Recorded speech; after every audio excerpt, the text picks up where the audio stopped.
If you're dealing with a narcissist, which you obviously must be, or you wouldn't be here watching these videos, then you're dealing with a liar, because they are one and the same. Narcissists are liars. If you're dealing with a narcissist, you're dealing with a liar. That's just one of those things that can't be pulled out of their personality. They just feel like they have to lie all the time to survive. Because remember, just to give you a little primer on narcissism, a little Narcissism 101, narcissists have no inner sense of value. They have to get all their value from the external. And so they get that in the form of supply, which is their lifeblood, their food source. And supply can be money and prestige and compliments, but supply is also controlling and devaluing people and gaslighting people and things like that. But they feel like they have to manipulate all the time.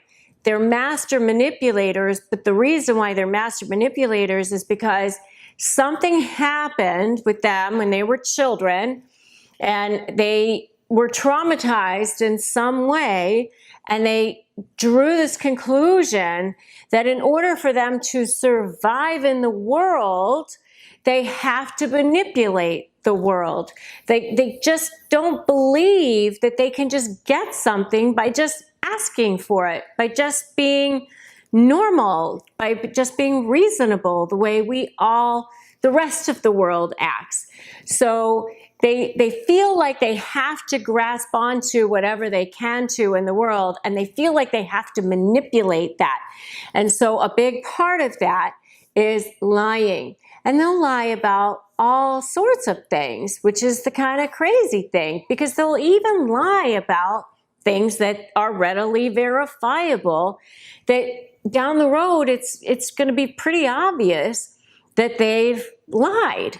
What happens when you catch a narcissist in a lie? If you confront them, what are they going to do? Deny, deflect, devalue, and dismiss. Those are the 4 Ds, and we're going to go through each one of those. So, deny. It wasn't me. I didn't do that. That didn't happen that way. Nope. Nope. Denied. Okay, so that one's pretty easy to understand. They deny it. Number 2 is deflect.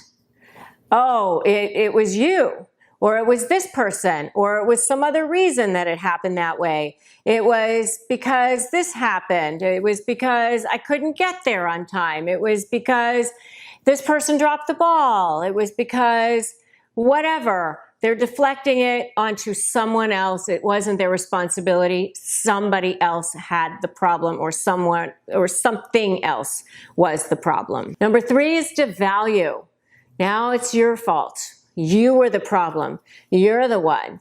You caused it. It's because of your mistakes. It's because you were too difficult. It was because you weren't good enough. It was because you said something wrong. It was because you did something wrong. It's because you didn't do something right. It's because you did do something that you weren't supposed to do. Whatever. They're going to devalue you. It was your problem, or something that you did that was wrong. And if you want to know more about devaluing, you should check out my video on narcissistic devaluing, because it's actually one of the stages in a narcissistic relationship: love bombing, devaluing, and discarding. So devaluing is a huge part of a narcissistic relationship. And number 4 is dismiss. They'll just dismiss it. Oh, it didn't really matter. Oh, can't we just move on? Oh, let's just not even think about it anymore. Let's just forget about it.